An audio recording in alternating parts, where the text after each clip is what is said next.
Bon. Nous allons vous parler d'une période courte de la vie donnée, mais très intense. Il s'agit d'une période de 6 ans, du 11 juin 1944 au 27 août 1950. Le dimanche 11 juin, pendant la messe basse, un premier bombardement eut lieu du côté des routes de Condé et d'Harcourt. Le but étant de contrôler les grands axes de communication. Il n'y eut aucune victime. On se préoccupera alors de mettre en sécurité les biens les plus précieux dans des tranchées. Le lundi 12 juin, à 6h48, 3 vagues de 12 avions arrivent sur Onay et c'est l'atroce catastrophe, notamment du côté de l'église. Il y aura peu de blessés, mais plus de 100 morts. Le mardi 13, seul le feu continuera ses ravages. Le lendemain matin, attaque brève, route de Villers et de Caen. Le feu continue. Le 15 juin, c'est 35 minutes de bombardement britannique intense. La moitié de l'hôpital maternité est détruite. Au total, de ces ruines, on déplorera 165 victimes sur 1800 habitants. Les messages censés alerter la population se seront envolés malheureusement sur Bonne-Maison ou Courvaudon.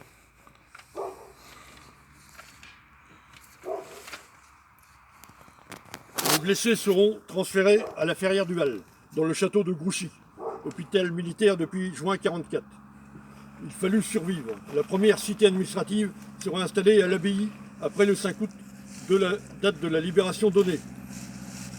Pendant que les déblaiements se poursuivaient, de 1945 à 1947, des cités provisoires seront érigées. 20 maisons suédoises, très modernes pour l'époque, seront offertes et construites. Nous sommes passés tout à l'heure au début de la rando. Ici, dans le quartier du Losion ou du Closion, des baraquements, notamment américains, seront construits avec le nécessaire, poste, alimentation, école et même une église. Il fallait loger près de 1500 sinistrés. La première pierre de Nouvelle-Onay sera posée en novembre 1947 sur une ville surélevée. Cela permettra de la placer hors inondation, de buser certains ruisseaux et d'installer le tout à l'égout. La reconstruction sera rapide. Ce sera d'ailleurs la première ville de France reconstruite. Les aides viendront des États-Unis grâce au plan Marshall et par la France, par le ministère de la Reconstruction. Les travaux seront achevés en 1951, y compris l'église, dont le clocher resté debout sera finalement dynamité le 25 juin 1946. Le dimanche 27 août 1950, après la grand-messe, une activité intense régnait à Onay. Les baraquements étaient vidés afin que tous les habitants aménagent dans le nouvel Onay. Même le curé y participait en conduisant lui-même un tracteur.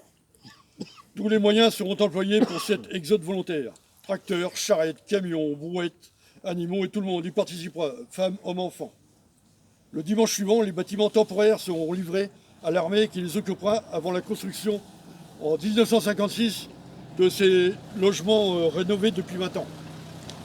Il ne reste donc plus rien de cette cité provisoire de 5 hectares, à part des souvenirs intenses et le nom de cette rue, qui s'appelle rue de la Cité Provisoire. C'est sur le panneau, là. Voilà. Merci bien.